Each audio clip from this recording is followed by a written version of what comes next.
But y'all, let me know in the comments down below, what have you thought the way orcs have been depicted in the fantasy genre, whether it's books, TV, or movies? I hope a video works. Hey, I'm only 9 months late. That's only the time it takes for a person to grow from nothing. So anyway, I watch this one YouTuber by the name of Daniel Green quite frequently, who I think I only subscribe to because my mom's last name is Green, but hey, and he mostly puts out good content and reviews and things, barring the obvious obsession of his Star Wars videos, which, like everyone on the planet, I think whenever they talk about Star Wars online, his IQ drops by about 40 points. The past must die, it's awful, it's horrible, move past it. Every word of what you just said was wrong. But this isn't about that. This is about a video he did called The Evolution of Orcs. And at the end, he asked people to give their opinions in the comment section. Well, I'm not going to do that. I feel like making a video on this subject, so... A lot of this video is actually fairly good information talking about the origins, which, yes, do come from Lord of the Rings, despite what some people will tell you, but they were influenced by certain things. Were clearly derived from a few influences, most notably Beowulf, a book that he actually wrote an entire translation for, so... Just gonna take this time to point out this comment right here that says that orc comes from the Orcas Islands. I looked that up. No. First off, orc comes from the Latin god of the dead and punisher of broken O's, Orcus. He was some derivative of Hades or, whatever underworld god. A lot of the gods were... We like to think of the things as like this one defined pantheon, but mostly it was a bunch of random shit that sort of went together. That was one of the names for one of the gods of the underworld. And because Orcus was an underworld god, he became associated with Satanism and beastmen in the Middle Ages, and that eventually evolved into the modern depiction of orc, which means something akin to demon. Whereas the Orcas Islands don't have Latin roots, they have Irish roots, and it means pig, which technically means Warhammer 40K's poor literacy is cool, really means your badass space marines are fighting greased up pigs. Well, look at that! They caught a pig! Maybe we should move on to a more threatening challenge. And this comment here is very wrong. Some devastatingly handsome person, who I imagine has a second YouTube channel, pointed this out in the comments section, and I think everyone involved in that conversation quietly pretended it never happened. But anyway, that's the only misinformation I could really find in the video about the origins of orcs. No, it doesn't come from an island of Vikings. That was actually an insult that the Irish were using. Well, you do seem like you're in desperate need of leadership. Why, thank you. Where I differ with Daniel is in this part. I believe the role the orc fulfill, the mindless minion trope, well, it is often boring and poorly handled, in a lot of ways is the backbone of the fantasy genre. Yeah, I don't think that's the primary usage of orcs in fantasy, especially Lord of the Rings. Maybe in fantasy derivative of Lord of the Rings, that was their primary use. But in Lord of the Rings, the point of an orc was always to represent fear in some situation. In some way, they're meant to represent fear. This does mean that they are fundamentally cowards, yes. If dwarves are greedy, elves are snooty, humans are craven, orcs are cowards. So I think it's somewhat of an inaccurate caricature to call them nothing but the mindless horde that you're not supposed to feel bad about killing. Especially when, if you actually read Lord of the Rings, Gandalf says pretty explicitly, you should feel bad about killing these guys. I mean, there's no moment in the movie, but in the book, Gandalf specifically says that you shouldn't be so cavalier about killing the orcs.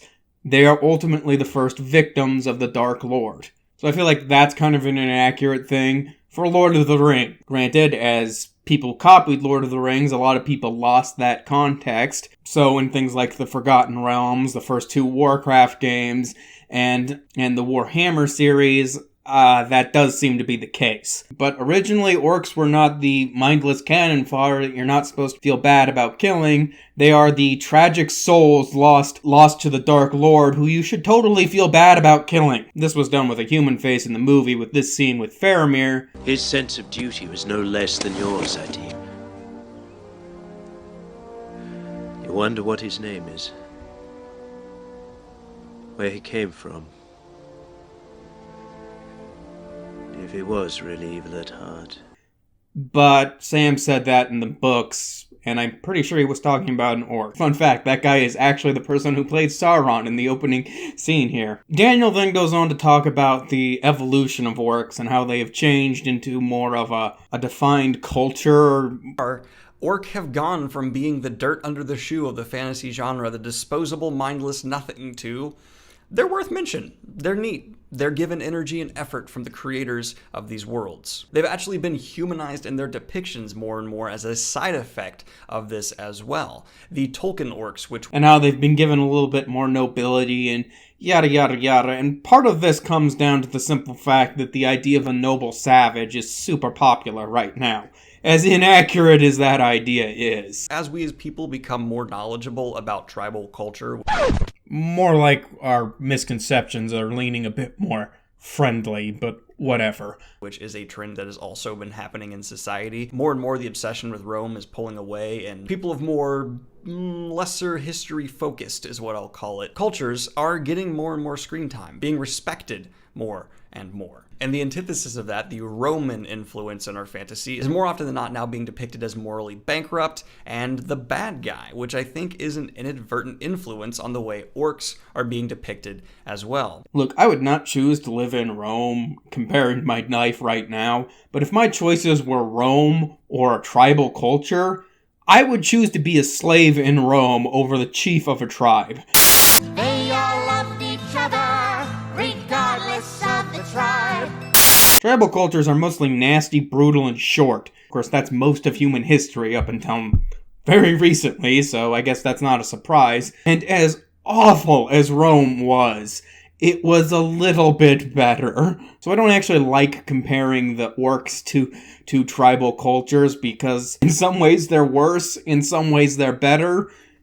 It's just...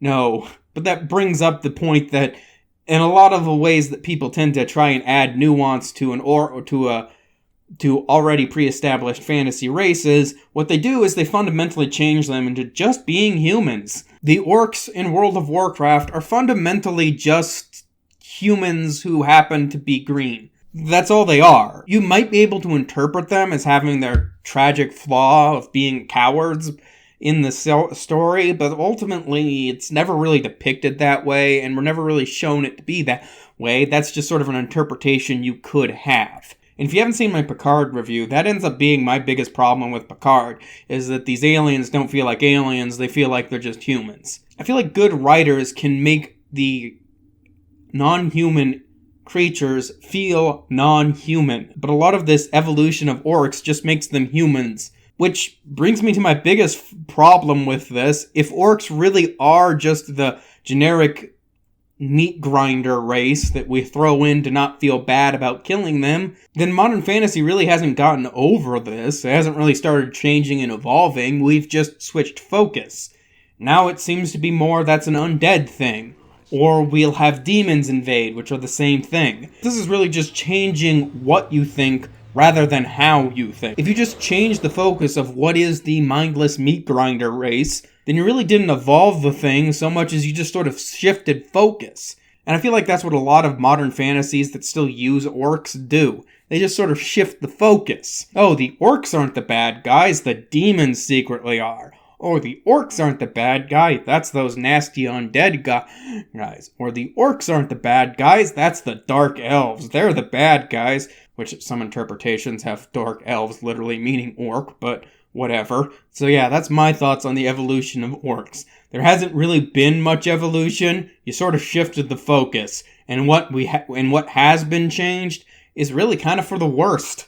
Oh, nice job, David. Now we're right back where we started. Don't be silly. He's much worse now.